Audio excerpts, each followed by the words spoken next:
Hello everyone, welcome back to the channel. Today I'm bringing you episode 32 of my brand new Comics Haul series. This is a series where each and every week, when I head down to my local comic shop and pick up all of the new issues I'm going to be getting that week, I show you guys everything I got and tell you a little bit about every single issue. So here's the bag for this week. I only got 6 issues, and I'm also experimenting with this brand new microphone that I got for my birthday. It's really nice to have this, and we should have some better sound quality on the channel moving forward now. Only 1 from Image this week and 5 from Marvel. That's going to be a recurring theme through September. It's a 5-week month of comics, which is pretty unusual, so we don't have that many issues actually coming out every week. I'm also going to be showing off some free comic book day issues, some extras that I got from a friend of my dad's. So now that we've got these comics out of the bag, as always, let's get the bag out of the way.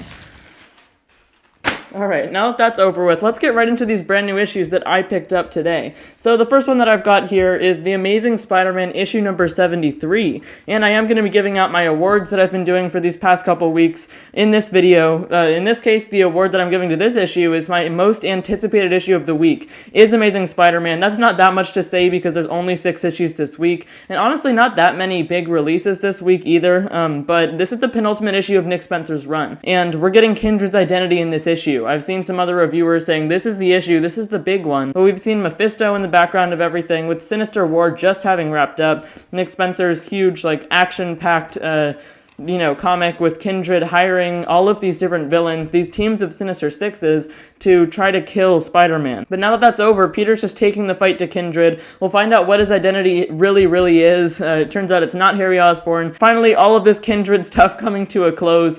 Nick Spencer's whole Kindred saga. He's really stuck to that character the whole time. Well, let's hear what you've got for Amazing Spider-Man. I've got the whole run planned out. Already? How long is it gonna be? 74 issues. That's very specific. Well, I would write it for longer, but eventually I'm planning on doing digital comics and going around and stealing the best comic creators to do it with me and monopolizing the entire comic industry. Wow, okay, back to Spider-Man. Do you have a main villain? Yeah, a new character called Kindred. He's gonna be in the background of the entire run. You don't think people might get a little tired of that? Oh, they will, but we're gonna reveal that Kindred is actually Harry Osborn. Interesting. I tricked you. He's not really Harry Osborn. What? Why? Who is it really? Come back. And now for the next new issue that I picked up from Marvel Comics this week, I've got Defenders, issue number 2. So I almost made this my most anticipated issue of the week, because that first issue, I haven't talked about it on this channel yet. I didn't make a review or anything, but it blew my mind. That issue was amazing. The artwork was so good. There was some very strange paneling and just a cool issue with Doctor Strange putting together this new team of Defenders. But this issue has to get some sort of award, so I'm giving it Best Creative Team of the Week. Al Ewing on writing, one of the best writers in the business right now, and the art is by Javier Rodriguez. It's a funky team though, with Red Harpy and a bunch of other characters, and the cliffhanger of the last issue was insane. I won't get into too many details, but it's involving Galactus and the previous universe that Galactus came from, and Galactus's mother that we see on the cover here. So really interesting. I can't wait to see where this miniseries goes. It's looking like it's going to be a really special comic. I definitely recommend the first issue, and hopefully the second issue will be good if it lives up to my expectations. So that's Defenders issue number 2. And next up this week from Marvel, I've got Deadpool Black, White, and Blood issue number 2. I'm giving this one the award of the best cover art of the week. Not too many insane covers this week, but I did like this one since I first saw this preview art when they announced Deadpool Black, White, and Blood. That's a Declan Shalvey cover. I don't know what exactly is going on there. It's like Deadpool going into some sort of light, but we've got a pretty good creative team on this issue also. There's a story by Daniel Warren Johnson. There's one with art by Pete Woods. Not any super huge creators, but that Daniel Warren Johnson story I'm really looking forward to, especially after Beta Ray Bill. That miniseries was spectacular. Deadpool Black, White, and Blood, though, is of course just Deadpool's adventures through a whole bunch of different periods in time, just these 10-page stories, and you get 3 stories in every single issue, but they're told in black and white except for red, so creators have been using red for blood, as the title would suggest, obviously, but then also for other things. It's been a while since Deadpool has had a comic about himself, so it's just good to see him back, breaking the fourth wall and everything. It's Deadpool Black, White, and Blood number 2. And the penultimate issue that I picked up from Marvel Comics this week was Toxin, Extreme Carnage, part 5 of 8, the issue featuring Toxin. These have all just been one-shots, but you can see by this little tag here, they're all part of a recurring story. But it's actually been a really good interconnected story. We've had Flash Thompson, aka Anti-Venom, Agent Anti-Venom, at the core of it all, having recently been resurrected at the end of King in Black. But Carnage, of course, is at the center of it all. He's calling back all of his brothers and sisters monsters, his offspring in this case, because Toxin is the offspring of the Carnage symbiote.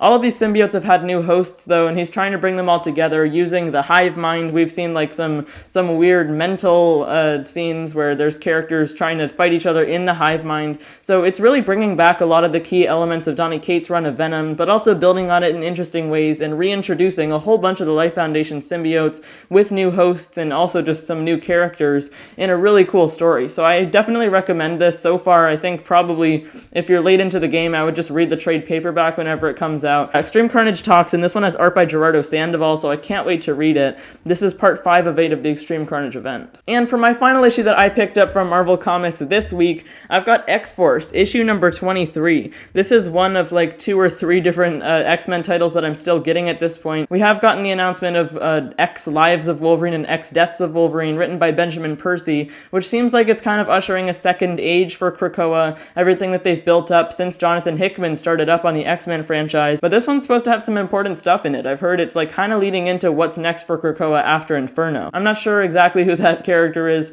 like stabbing Beast on the cover there. I have heard this is a Beast-centered issue, though. I know this guy appeared in like some previous issue of X-Force. He might even be a long-term character. Let me know in the comment section down below if you're aware of his history. So that's X-Force issue number 23. As this ongoing series progresses, we'll see how it leads into the future of Krakoa. And now for my final brand new issue that I picked up this week. It's from Image Comics. I got Ordinary Gods issue number 3. So Ordinary Gods, I just read the first issue of it. I haven't read the second one, but I do have it waiting for me. I really liked that first issue. I've heard some good and bad things about this series. I think some people are saying that it's just a little bit too complicated, and there was a lot that they introduced, but I think I was mostly understanding it. So apparently there's this ancient history with all of these different gods in another realm, where each faction of these realms represents like a human emotion. So there's like a sorrow realm, a strength realm, and a whole bunch of others, and they're all ruled by the one good king, or one great king. I'm forgetting his name, but a bunch of these factions have rebelled against him over the years. He's not a good ruler. They failed, they've won, but there's always these cults who are aware of the gods that bring them back. But now in the present day, apparently there's this faction that's figured out how to send gods down to Earth, and just the gods are now living human lives. They're not aware that they were ever gods, and this main character, I'm forgetting his name, but he's one of them. He's not aware that he's a god, but there's a bunch of crazy stuff happening around him. And it's a Kyle Higgins book. He actually does have a co-writer on this issue that's going to be helping him out ongoing, because he's also busy writing Radiant Black. So that's Ordinary Gods issue number 3. Can't wait to read this series. And then, like I said, to finish things up this week, I figured it was a pretty small week, like a lot of the weeks in September are for a lot of people, so I'm going to include this like 8 or 9 issues that I got from my dad's friend at work, who's also into comics. Every once in a while he leaves like a nice stack of books for me, so that was really nice. I appreciate it. It was awesome to get these issues, and they're all from Free Comic Book Day. Happens to be that even though I had a huge Free Comic Book Day haul, all of these issues that I got I hadn't actually had from that haul, so super happy to have all of these issues I wasn't able to pick up, and I'm excited to try out some of these different publishers. So I'll blow through these pretty quickly, because I'm not that aware of the plots and stories of barely any of these. But starting off here, I've got Judge Dredd, just this special edition. This is from All Star Comics, or I'm not sure if they're called 2000 AD. I've heard things about Judge Dredd. I'm not actually that familiar with the character, but I know he has a lot of history. Let me know in the comment section if you're aware of the character, if you've read any of his comics. But this issue I actually wanted. I couldn't find it on Free Comic Book Day because it has some writing by Al Ewing. What could possibly make Al Ewing be writing for this, smaller comics publisher? Made me want to read the issue and see what it's all about. And then also here I've got Blade Runner 2029, the Free Comic Book Day edition. I haven't seen any of the Blade Runner movies, but I guess this is another year that they're filling in the timeline and everything. All you Blade Runner fans probably know exactly what's going on in here, but they've got some good creators on this issue. It looks pretty interesting, and the people putting out Blade Runner comics these days are Titan Comics. So that's the Blade Runner 2029 issue. And then I also got for this Free Comic Book Day haul Black and Collects It #1.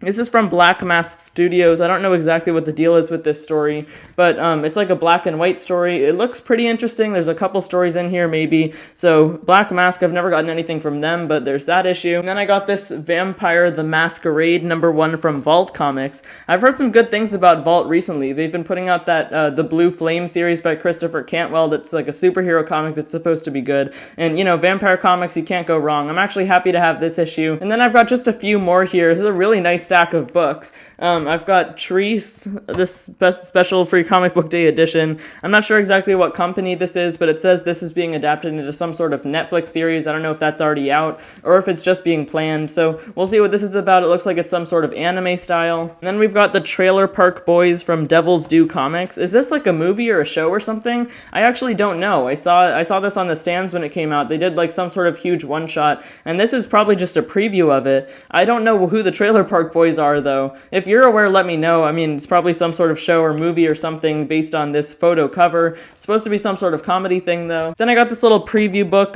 from 10 Top Press. I guess this is just like 4 different stories from their series that are supposed to start up soon. Just a little taste of whatever comics this company is publishing these days. And then the issue that Dynamite put out for Free Comic Book Day is The Boys issue. I've heard about that show. I don't know exactly what the deal is, but I guess it's like heroes that are using their powers to, become celebrities. They have like a show or something. I don't know. I can't talk. I haven't read any of the Boys comics, but this should just be a snippet of what the series is about. I think the Boys ongoing series ended like a really long time ago, so this is probably just an issue of it. I'm kind of excited to see what the whole universe is even about. All right, well, that's every single one of the brand new issues and that special Free Comic Book Day haul. Special thanks to my dad's friend at work that I got today. I'm really excited to read a lot of these issues. Those Free Comic Book Day ones should be interesting to take a look into other publishers' comics, these, little smaller indie publishers. I'm also excited for Deadpool, Black, White, and Blood is always good with that Daniel Warren Johnson story, Defenders, and of course Amazing Spider-Man with the big reveal about Kindred possibly coming out in that issue. So those were all the issues that I picked up this week. I want to know what you guys got, though. Let me know down in the comment section below. Which was your favorite issue this week if you've already read them, or which was your most anticipated issue if you haven't yet. Also, if you like this video or if you got some good information from it, make sure to hit that subscribe button. That's the big red button which is sitting right below this video. You can also hit the notifications bell which is sitting right next to it. You'll be notified every single time I post a new video if you don't want to miss any. So that's everything for me for today. Thank you so much for watching, everyone. Bye, guys.